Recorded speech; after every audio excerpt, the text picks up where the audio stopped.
Hello friends, तो आज हम क्लास 11 केमिस्ट्री का बहुत ज़्यादा मोस्ट इंपॉर्टेंट टॉपिक जिसका नाम है हाइजेनबर्ग का अनिश्चितता सिद्धांत। तो टॉपिक बहुत ज़्यादा इंपॉर्टेंट है और बहुत ज़्यादा ही आसानी से इसे पूरा देखेंगे और इससे बेस्ड एक न्यूमेरिकल भी हम लगाएंगे जिससे टॉपिक और आसान हो जाए। ठीक है, इससे बेस्ड एक न्यूमेरिकल लगाएंगे जिससे कि टॉपिक एकदम आपको आसान लगेगा। तो प्लीज़ वीडियो को लास्ट तक देखना और वीडियो को स्किप ना कीजिएगा। तो चलिए देखते हैं। तो देखो, हाइजेनबर्ग का अनिश्चितता का सिद्धांत तो 1927 ईस्वी में इसका प्रतिपादन हुआ था। किसके द्वारा? वर्नर हाइजेनबर्ग के द्वारा। ठीक है, तो इसे इंग्लिश में कहते हैं वर्नर हाइजेनबर्ग अनसर्टेनली प्रिंसिपल। ठीक है, तो 1927 में हाइजेनबर्ग ने इसका प्रतिपादन किया था। तो देखो क्या कहा गया इसके द्वारा। कहा गया किसी गतिशील अतिसूक्ष्म कण, जैसे आपका हो गया मान लो इलेक्ट्रॉन। ठीक है, किसी गतिशील अतिसूक्ष्म कण की स्थिति और वेग दोनों का एक साथ यथार्थता पूर्वक निर्धारण असंभव है। मतलब यथार्थ मतलब कि एक साथ दोनों का निर्धारण नहीं किया जा सकता। ठीक है, एक साथ दोनों का निर्धारण हम नहीं कर सकते, सही सही उसे नहीं बता सकते, उसकी संभावना कर सकते। इसका मतलब क्या हुआ? देखो, जैसे कि मान लो आपका यहाँ पे आपका नाभिक स्थित होता है। आपको पता है इसके चारों ओर कौन चक्कर लगाता है? इलेक्ट्रॉन विभिन्न कक्षाओं में चारों तरफ चक्कर लगाते रहते हैं। ठीक है, यहाँ पे भी इलेक्ट्रॉन चक्कर लगा रहा है, यहाँ पे भी लगा रहा है, और आगे कक्षाएं होंगे उन पे भी इलेक्ट्रॉन चक्कर लगाएगा। तो ये बात हो गई। तो इन्होंने कहा किसी गतिशील, इलेक्ट्रॉन क्या है? गतिशील है, चक्कर लगा रहा है। अतिसूक्ष्म कण, और आपको पता है अतिसूक्ष्म होता है ये की स्थिति, मतलब ये नहीं पता लगाया जा सकता कि कितनी गति से दौड़ रहा है, कितने वेग से दौड़ रहा है, और ये कहाँ पे स्थित है, यहाँ पे स्थित है, यहाँ पे स्थित, यहाँ पे स्थित, तो कुछ नहीं पता लगाया जा सकता हाइजेनबर्ग के अनिश्चितता सिद्धांत के अनुसार कि इसकी स्थिति कहाँ होगी, कहाँ पर ये स्थित होगा और इसका वेग कितना होगा। ठीक है, ये कितनी गति से जा रहा है। तो यही है हाइजेनबर्ग का अनिश्चितता सिद्धांत कि किसी गतिशील अतिसूक्ष्म कण की स्थिति और वेग दोनों का एक साथ, मतलब दोनों का हम एक साथ निर्धारण नहीं कर सकते। ठीक है, असंभव है, एकदम मतलब ना के बराबर है। यथार्थता मतलब सही सही नहीं बता सकते, संभावना लगाते हैं कि यहाँ पे इलेक्ट्रॉन स्थित है, यहाँ पे स्थित, संभावना बताते हैं। ठीक है, तो हमने क्या सीखा हाइजेनबर्ग के अनिश्चितता सिद्धांत के अनुसार कि जैसे आपका कोई अतिसूक्ष्म कण, जैसे आपका इलेक्ट्रॉन हो गया, अगर आप इसका ये पता नहीं लगा सकते, इसकी स्थिति और वेग का आप पता नहीं लगा सकते कहां पर स्थित होगा। ठीक है, आप इसके गणितीय रूप की बात करें तो गणितीय रूप क्या होता है हाइजेनबर्ग के अनिश्चितता सिद्धांत का? Delta P into delta X is greater than, ये किसका चिन्ह लगा है? Greater than or equal to H upon 4 pi. क्या है पहले देखो, delta P into delta X is greater than or equal to H upon 4 pi. यहाँ डेल्टा पी क्या है? संवेग में अनिश्चितता या संवेग में त्रुटि कह सकते हो। डेल्टा पी क्या है अभी आगे समझेंगे। ठीक है, संवेग में अनिश्चितता है। डेल्टा एक्स क्या है? आपका स्थिति में अनिश्चितता। इसमें बात हुई थी वेग की और स्थिति की, अभी हम बात करें संवेग की, अभी आगे भी वेग की भी बात करेंगे। ठीक है, अभी आप इतना समझो कि डेल्टा पी क्या है? संवेग में अनिश्चितता, और आपका डेल्टा एक्स क्या? स्थिति में अनिश्चितता, और एच आपका है प्लांक नियतांक, प्लांक कांस्टेंट है। ठीक है, प्लांक नियतांक है। अभी इसके आगे मान की भी बात करेंगे जब न्यूमेरिकल सॉल्व करेंगे। ठीक है, तो ये एच क्या है? आपका प्लांक नियतांक। आप डेल्टा पी क्या है? डेल्टा पी आपका संवेग है, संवेग में अनिश्चितता। आप डेल्टा पी इक्वल टू देखो, संवेग बराबर सूत्र होता है द्रव्यमान गुणे वेग। संवेग बराबर सूत्र क्या होता है? द्रव्यमान गुणे वेग।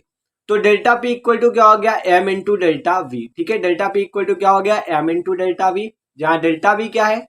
आपका वेग में अनिश्चितता है, कह सकते हो वेग में कमी, क्योंकि डेल्टा आपका हमेशा कमी को दर्शाता है, अनिश्चितता को दर्शाता है। तो यही कहा गया था, उसकी स्थिति और वेग दोनों का एक साथ यथार्थतापूर्वक निर्धारण नहीं कर सकते। तो ये हो गया आपका हाइजेनबर्ग का अनिश्चितता सिद्धांत। एम इंटू देखो, ये जो डेल्टा पी का मान था ये हमने रख दिया यहाँ पे, तो एम इंटू डेल्टा वी, और जो आगे था उसको उसी तरह लिख दिया, delta X is greater than or equal to H upon 4 pi. तो ये आपका जो है, ये आपका कहलाता है हाइजेनबर्ग का अनिश्चितता का सिद्धांत। चाहे आप ये लिखो चाहे ये लिखो, दोनों बात एक ही है। ठीक है, तो देखो ये था आपका हाइजेनबर्ग का अनिश्चितता का सिद्धांत। अब इस सूत्र से बेस एक न्यूमेरिकल लगा लेते हैं जिससे कि टॉपिक आसान हो जाए आपके लिए। तो देखो कह रहा है एक इलेक्ट्रॉन की स्थिति में 0.01 नैनोमीटर अनिश्चितता थी, उसके वेग की अनिश्चितता की गणना कीजिए। आपको इलेक्ट्रॉन का द्रव्यमान दिया गया है, प्लांक नियतांक का मान दिया गया है। तो स्थिति में इतनी, मतलब कि उसकी स्थिति में इतने नैनोमीटर की अनिश्चितता है, मतलब आपको डेल्टा एक्स का मान दिया गया है। डेल्टा एक्स का मान 0.01 नैनोमीटर दिया है। तो आप सबसे पहले जो मान दिए हो उसको लिखा करो। ठीक है, जिससे आप कोई भी न्यूमेरिकल लगा रहे होगे आपके लिए आसान हो जाएगा।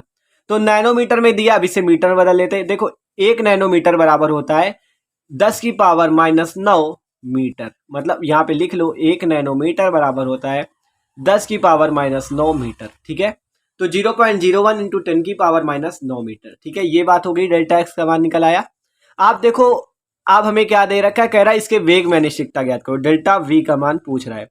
फॉर्मूला क्या होता है, delta M into delta V, sorry delta M में डेल्टा नहीं लगता, ठीक है, M into delta V into delta X is greater than or equal to था ना। तो जब हम मतलब कि जब हम क्वेश्चन सॉल्व करेंगे तो यहाँ केवल इक्वल लेंगे, ठीक है, क्योंकि ग्रेटर देन से क्वेश्चन नहीं सॉल्व हो पाएगा, ठीक है। M into delta V into delta X equal to H upon 4 pi. आप क्वेश्चन सॉल्व कर लो आराम से। तो एम का मान कहाँ है, एम क्या है, इलेक्ट्रॉन का द्रव्यमान, इलेक्ट्रॉन का द्रव्यमान आपको ये दिया गया है, तो 9.1 इंटू 10⁻31। डेल्टा वी कहाँ है आपका, डेल्टा वी हमें निकालना है। डेल्टा एक्स कहाँ है आपका, ये है 0.01 into 10⁻9 equal to H, H का मान कहाँ है, एच का मान दिया गया है 6.63, तो 3 रखो चाहे ना रखो, 6.6 ही रख लो, तो 6.6 इंटू 10⁻34 अपॉन 4 इंटू पाई का मान 22/7, या रख लो डायरेक्ट 3.14 रखो, ठीक है, 3.14। आप इसे सॉल्व करते देखो क्या हो जाएगा। यहाँ डेल्टा देखो ये आया आपका, तो देख सकते हो इतना निकल के आया था हमारा, यही था तो, ठीक है। तो 9.1 into 10⁻31 delta V into 0.1 into 10⁻9, ठीक है, और इधर था 6.6 इंटू 10⁻34 बटा 4 इंटू 3.14। आप देखो यहाँ से मैं डेल्टा वी का मान निकालना है, तो ये जो आपका इधर गुणे में इसे भेज दो भाग में, ये पूरा आपका नीचे भाग में आ गया। आप ऊपर जो था वो वैसे ही है, ठीक है। अब आपको यहाँ से करना क्या है, केवल डेल्टा बी का आपको मान इसका पूरा गुणा कर लोगे और पूरा आंसर आ जाएगा, ठीक है। तो देख सकते हो ऐसे निकाला जाता है डेल्टा बी। आपको मतलब कोई 3 चीजें, आपको जितने ये 1 2 3 4 आपका ये सब दिया, आपको एच और एम का मान तो वैसे भी पता रहेगा क्योंकि इलेक्ट्रॉन का है, तो आपको डेल्टा बी या डेल्टा एक्स में एक चीज पता रहेगी और एक चीज निकालनी होगी, तो आसानी से आप डेल्टा बी का मान जैसे निकाल लिया, किसी क्वेश्चन में डेल्टा एक्स का पूछ सकता है तो आप आसानी से लगा सकते हो, ठीक है। तो बस इसमें कुछ नहीं करना, केवल गुणा करके आप लगा लेना, आंसर आ जाएगा, ठीक है। तो देख सकते हो कितना आसान टॉपिक था, हाइजेनबर्ग का अनिश्चितता सिद्धांत, ठीक है। तो भाई अगर वीडियो अच्छा लगा तो प्लीज वीडियो को लाइक जरूर कर दीजिएगा, क्योंकि वीडियो बहुत इंपॉर्टेंट था और बहुत आसानी से हमने समझा। Okay, thanks for watching this video.